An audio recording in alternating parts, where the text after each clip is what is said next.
हम तंत्र मंत्र में एक विशेष प्रयोग करेंगे। जो आप जब उन्नति प्रगति करते हैं और आप जब सफलता की ओर जाते हैं या व्यापार करते हैं या नौकरी करते हैं या कोई सा भी कर्म करते हैं, उनमें जब आप सफलता की ओर जाते हैं तो आपके पीछे बिना कारण ही ईर्ष्या करने वाले, शत्रु भाव रखने वाले, आपको देख देख कर परेशान होने वाले लोग मिल जाते हैं। मात्र आपको देखने से ही वो परेशान हो जाते हैं कि आप सफलता कैसे पा लिए। आप सफलता पाकर आखिर आपने ऐसा क्या किया होगा जिससे आप सफल हो गए व्यापार में या नौकरी में, आपको प्रमोशन मिल गया, तो आपको अच्छा घर बना लिया, आपके परिवार में सबको खुश करने लगे हैं। तो कुछ लोगों को परेशानी बना रहता है, ईर्ष्या मन में बना ही रहता है। वो बार बार सोचते रहते हैं और आपको देखते रहते हैं कि आप ऐसा क्या करते होंगे जिससे आपको ये सब कुछ प्राप्त हो रहा है, और वो आपसे मन ही मन ईर्ष्या भाव रखते हैं। आप आपका काम कर रहे होते होंगे लेकिन आपको पता नहीं होता होगा कि आपके साथ ईर्ष्या भी करते हैं, तो ऑटोमेटिक ही होता रहता है। चाहे नेतागिरी में हो, चाहे कैसे भी फील्ड में रहते हो, किसी भी काम को सफल कर लेने के उपरांत कुछ तो शत्रु बन ही जाते हैं। अपने बनते हैं या तो पराये बनते हैं। उनका कारण ही होता है ईर्ष्या। आपने कार लेके आए तो मैं क्यों नहीं ला पाया, आपने अच्छा सुंदर घर बनाया तो मैं क्यों नहीं बना पाया, आपने अच्छा सुंदर दुकान बना लिया है तो मैंने क्यों नहीं कर पाया, अरे मैं क्यों नहीं कर पाया, आपने कैसे कर दिया, मैं तो आपसे ज़्यादा विद्वान और पढ़ा लिखा था, मेरे अंदर तो बहुत सारी योग्यता थी, फिर आपने कैसे कर लिया, मैं नहीं कर पाया। ये कई प्रश्न उत्तर रहते हैं जिस कारण शत्रुभाव बन जाता है। इस अवस्था में शत्रुभाव बनने पर आपको पता ही नहीं होता शत्रुभाव कहाँ पे बना है और कौन कर रहा होगा। यह शत्रुता मानसिक रूप से कभी कभी गंभीर अवस्था तक ले जाता है। नजर लग जाते हैं, पतन की ओर ले जाते हैं। अचानक से आप देखेंगे कि व्यापार करते करते घाटा हो गया है, या अचानक से आकस्मिक घटना घट गई, या घर के लोग दुखी या परेशान हो गए, या कोई बीमार हो गया, या कुछ किस तरह का हो गया। कभी कभी ईर्ष्यावश झुकाने के लिए, नीचा दिखाने के लिए तंत्र मंत्र करवा देते हैं, जो आपके परिवार की रक्षा आप नहीं कर पाते और आपको पता ही नहीं होता है कोई कुछ करता भी हो, क्योंकि आप तो आपके लक्ष्य की ओर चल ही रहे हैं। लेकिन किसी को ईर्ष्या हुआ है ये कैसे पता चलेगा कि किसी को ईर्ष्या होगी? आपकी उन्नति प्रगति से, आपकी सफलता से आपको देख देख कर वो परेशान रहते हैं। जब भी आप जाते हो उनके सामने तो उन्हें ऐसा लगता है कि उन्हें दब के रहना पड़ता है आपसे, इसके लिए उन्हें ईर्ष्या हो जाता है। वो किसी से दबना नहीं चाहता, वो किसी से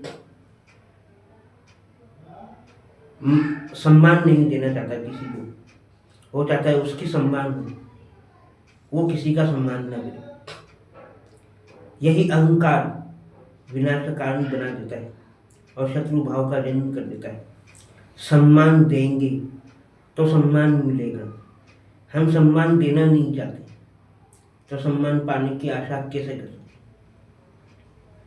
यही उनके अंदर की कमियां उन्हें और नीचा बना देता है, और नीच कर्मों में उन्हें ले जाता है। इसी प्रकार जो सफल व्यक्ति है उनको देख देख कर वो ईर्ष्यावान होते रहते हैं, कभी कभी नुकसान कर बैठते हैं। या तो आपके किसी कारण अफवाह फैला देंगे, या किसी कारण आपकी बदनामी कर देंगे, या किसी कारण आपको कुछ भी कह देंगे। तो एक माहौल सा बना देता है कि आपकी उन्नति प्रगति का थोड़ा नाम चल गया है तो ईर्ष्या हो गई कि फलाना व्यक्ति तो खराब है, अच्छा तो ही नहीं, ऐसा ऐसा है।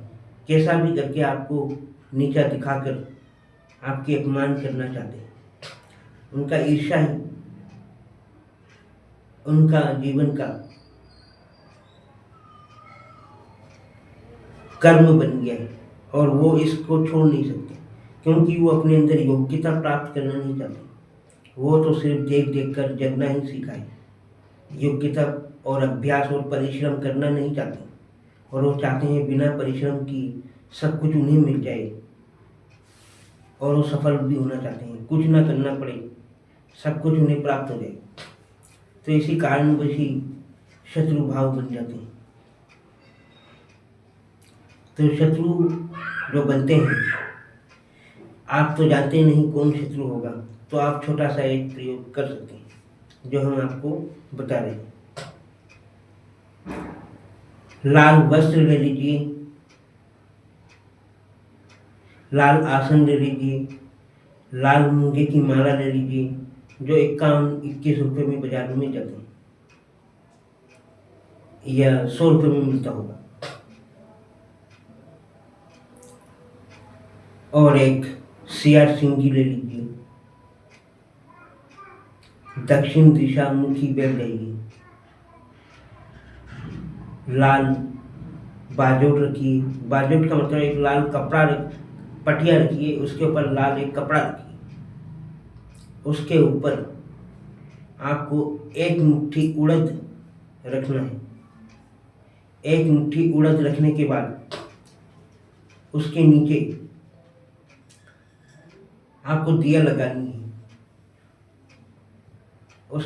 उसके नीचे 8 दिए लगाने हैं। 8 दिए लगाने के बाद उसके वो जो आपने उड़द दिया है उसके ऊपर एक सियार सिंगी रख दीजिए। सियार सिंगी रखने के बाद एक लोटा पानी पास में रख लीजिए, और आपको यह मंत्र बता रहे हैं जिससे आप शत्रु का नाशक मंत्र है, जिससे शत्रु का नाश नहीं होगा, शत्रु भाव की नाश होगा। ऐसा नहीं शत्रु मर जाएगा। शत्रु के भीतर जो भावना है वो परिवर्तन हो जाएगा। जब शत्रु के भीतर की भावना परिवर्तन हो जाएगा तो आपके लिए गलत नहीं बोलेगा, आपको देखकर ईर्ष्या नहीं करेगा, आप में दोष नहीं देखेगा, वो आपको अपना जैसा ही मानेगा। उनकी भावना पलट जाएंगी, जिससे आपका कार्य में सफलता प्राप्त होगा। ऐसा नहीं शत्रु मर जाएगा, ऐसा कुछ नहीं होता। तो आप मंत्र लिख लीजिए, ओम क्रोम कृत्य शत्रु नश्यम फट। फिर से लिखिए, ओम क्रोम कृत्य शत्रु नश्यम फट। फिर से लिखिए, ओम क्रोम कृत्य शत्रु नश्यम फट। इस मंत्र को आप को जाप करना है। इसमें किसी का नाम नहीं आएगा, क्योंकि आपको पता ही नहीं है कि कौन शत्रु है और कौन नहीं है। जब आपको पता ही नहीं है कि कौन शत्रु है नहीं है, आपको नहीं पता है, तो आपको हाथ में जल लेकर संकल्प मंत्र आता हो तो ठीक है, अगर नहीं आता हो तो आप संकल्प ऐसा भी कर सकते हैं हाथ में जल लेकर कि मेरा जो कोई भी शत्रु भाव रखता हो, वो मेरे शत्रु भाव रखने वाले का उनकी भावनाएं पलट जाए, मेरे अनुकूल हो जाए, मेरे बस में हो जाए, वो मेरे वश में हो जाए, ऐसी भावना लेकर आप पानी छोड़ दीजिए। फिर आप इस माला से 11 माला जाप करिए, दक्षिण मुख होकर। दक्षिण मुख होकर दिया के सामने, उड़द और सिया सिंगी के सामने 11 माला जाप करने के बाद आपको एक ही बार करना है। एक दिवसीय साधना है, मात्र एक ही बार करना है और एक दिवसीय, कभी भी कर सकते हैं। बस रात को 10:30 बजे के बाद से, रात्रि 10:30 बजे के बाद से आप कभी भी कर सकते हैं। एक दिन का ही प्रयोग है और एक ही समय का प्रयोग है। जब आपका 11 माला जाप हो जाए तो दिया को पूरा जला दीजिए, अगरबत्ती को पूरा जलने दीजिए और इसमें कुछ मिष्ठान वगैरह रखने की जरूरत नहीं पड़ती, नैवेद्य रखने की जरूरत नहीं है। आप पेट भर के खाना खा सकते हैं, खाली मांसाहारी नहीं खाना है आपको, शुद्ध शाकाहारी ही खाना है। दारू नहीं पी के नहीं जाप कर सकते। स्नान अगर नहीं भी करते हैं तो आप हाथ पांव धोकर कर सकते हैं। और आपको उस साधना काल में, एक ही दिन की साधना में अकेला ही सोना है उसी जगह पे, साथ में किसी को लेकर नहीं सोना है, अकेले ही आपको उस रात को ही सोना है। तो इस प्रकार जब आप 11 माला जप कर देते हैं, 11 माला जप करने के बाद सारे सामग्रियों को 1 घंटे बाद, यानी आप 10 बजे बैठेंगे और 11 बजे के भीतर या 10:30 बजे के भीतर पूरा कर देंगे। अब 35 माला की ऐसा करना कि आप 11 माला 15-20 मिनट में आप कर सकते। मंत्र की उच्चारण इतनी स्पीड से होना चाहिए, ऐसा नहीं कि हम मंत्र उसी समय याद करें, पर बैठते समय याद करें, नहीं। पहले आप 1 दिन 2 दिन पहले आप इस मंत्र को रटते रहिए। जब आपकी रट सही हो जाएगा, कंठस्थ हो जाएंगी और आप आधे घंटे तक कभी भी कहीं पे भी बैठकर आप बोलते रहिए। कहीं पे भी जंगल में, कहीं पे भी जाकर आप बोल सकते हैं, एकांत स्थान में बैठ के। जब आपको प्रैक्टिस हो जाएगा बोलने की, फिर जाके आप माला जाप करने आप बैठ जाएंगे। डायरेक्ट इस मंत्र को बैठे बैठे देखे देखे नहीं पढ़ना है, या लिख कर देखते देखते नहीं पढ़ना है। आपको पहले उस मंत्र को कंठस्थ कर लेना है, उसके बाद आधे घंटा बोलने की प्रैक्टिस कर लीजिए। जब आधे घंटा बोलने की प्रैक्टिस आपको हो जाएगा तो आप फिर माला लेके बैठ जाइए। इस प्रकार आपको रात्रि में करने के उपरांत सारे सामग्री को आपके गली या मोहल्ले या गांव की किसी भी चौराहे पे गाड़ दीजिए।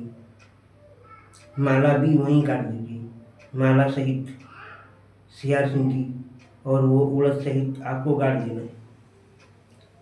इस प्रकार के प्रयोग करने से जो भी आपके विषय में मानसिक शत्रु रहेगा वो सब नष्ट हो जाएंगे। आप धीरे धीरे देखेंगे जो लोग आपसे करते जा रहे थे, दूर भाग रहे थे, जो आपको देख के जलन ईर्ष्या कर रहे थे, वो सब दूरियां और कमियां दूर हो गई हैं। आपके व्यापार में जो नुकसान पहुंचा रहे थे या जो आपको नीचा दिखाना चाहते थे, वो सब शांत हो गई। वो आप सब अपने अपने काम में लग गए हैं और वो आपके ऊपर ध्यान नहीं दे रहे हैं कि आप क्या कर रहे हैं क्या नहीं। वो अपना काम कर रहे हैं, आप आपका काम कर रहे हो। यही विधि विधान है शत्रुनाशक विधान। आप सभी का कल्याण हो, आप सभी संतुष्ट और सुखी रहे।